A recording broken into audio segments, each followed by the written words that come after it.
Assalamualaikum warahmatullahi wabarakatuh. Perkenalkan, saya Diana Aini, NIM E 2019-1146, Prodi Perbankan Syariah 3. Kami dari kelompok 10 akan mempresentasikan makalah yang berjudul Membentuk Positioning Merek. Baik, saya sendiri di sini akan menjelaskan poin C, yaitu tentang strategi pemasaran yang sesuai dengan siklus hidup produk. Dengan mengatakan bahwa sumber produk mempunyai siklus hidup, kita berarti mengatakan tentang 4 hal berikut. Yang pertama, produk mempunyai usia terbatas. Yang kedua, penjualan produk melalui tahap-tahap yang berbeda, di mana setiap tahapannya itu mempunyai tantangan, peluang, dan masalah yang berbeda.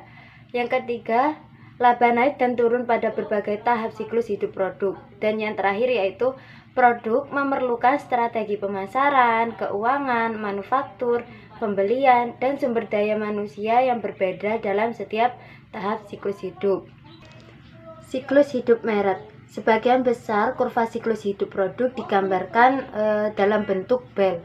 Kurva pada umumnya itu terbagi menjadi 4, yaitu tahap pengenalan, tahap pertumbuhan, tahap kedewasaan, dan tahap penurunan. Siklus hidup gaya, mode, dan fad.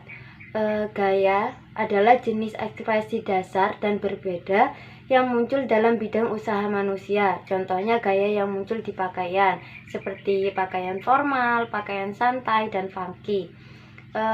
Selanjutnya mode. Mode adalah gaya yang populer atau diterima saat ini pada bidang tertentu. Panjang siklus mode ini sulit diperkirakan. Salah satu pendapat itu berpendapat bahwa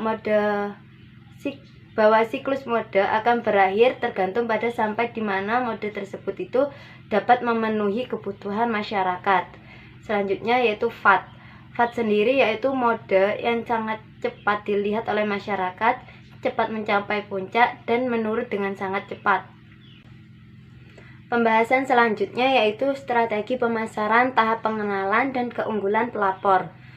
Kebutuhan dalam tahap pengenalan yaitu memberitahu konsumen potensial, mendorong percobaan produk, dan mengamankan distribusi di gerai eceran.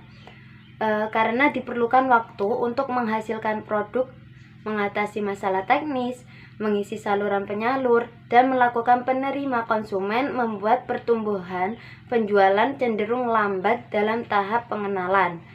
Sumber keunggulan pelapor adalah di mana nama pelapor akan diingat jika produk tersebut itu memuaskan pelanggan. Strategi pemasaran tahap pertumbuhan. Tahap pertumbuhan ini ditandai dengan peningkatan pesat dalam penjualan, di mana pengadopsi awal menyukai produk dan konsumen selanjutnya mulai membelinya. Strategi yang dapat diterapkan untuk mempertahankan pertumbuhan pasar yang pesat itu diantaranya: pertama, memperbaiki kualitas atau menambah fitur produk dan memperbaiki gaya. Yang kedua, menambah produk baru dan model petatung. Ketiga, memasuki segmen baru. Dan yang keempat yaitu meningkatkan cakupan distribusi dan memasuki saluran distribusi baru. Pembahasan yang terakhir yaitu strategi pemasaran tahap kedewasaan. Pada tingkat tertentu, produk akan memasuki tahap kedewasaan yang relatif. Tahap ini memberikan tantangan yang besar bagi setiap manajemen pemasaran. Tahap kedewasaan sendiri itu dibagi menjadi 3 fase. Yang pertama, tahap pertumbuhan, yaitu dengan tanda penjualan mulai menurun. Yang kedua, tahap kestabilan. Penjualan per kapita mendaftar karena kejenuhan pasar. Dan yang ketiga yaitu tahap kedewasaan, di mana perlambatan penjual serta persaingan yang lebih kuat. 3 cara bermanfaat yang berpotensi mengubah arah jalannya merek. Yang pertama yaitu memodifikasi pasar, yaitu dengan cara usaha memperluas pasar. Yang kedua, memodifikasi produk dengan cara memperbaiki kualitas, memperbaiki fitur, dan memperbaiki gaya.